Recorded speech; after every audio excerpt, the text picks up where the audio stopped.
Hi friends, யார் யாருக்கெல்லாம் நார்த்தங்காய் ஜூஸ் வேணும் சொல்லுங்கள். இப்போ உண்மையாக இருக்குது, நல்லா இருக்குது. நார்த்தங்காய் ஜூஸ் போட்டுட்ருக்காங்க. உங்களுக்கு வயசு கம்மியாக பண்ணோம், இன்னும் கொஞ்சம் பண்ணணும். அது 110 120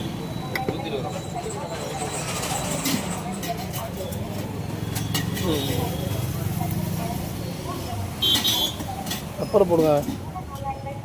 பெப்பர் பெப்பர் இல்லை போ போ போ. சாரையா யாரு பாட்டி எத்த வராரு? ஜூஸ் குடிக்கிறியா? ஜூஸும் குடிக்க மாட்டா, டீயும் குடிக்க மாட்டா.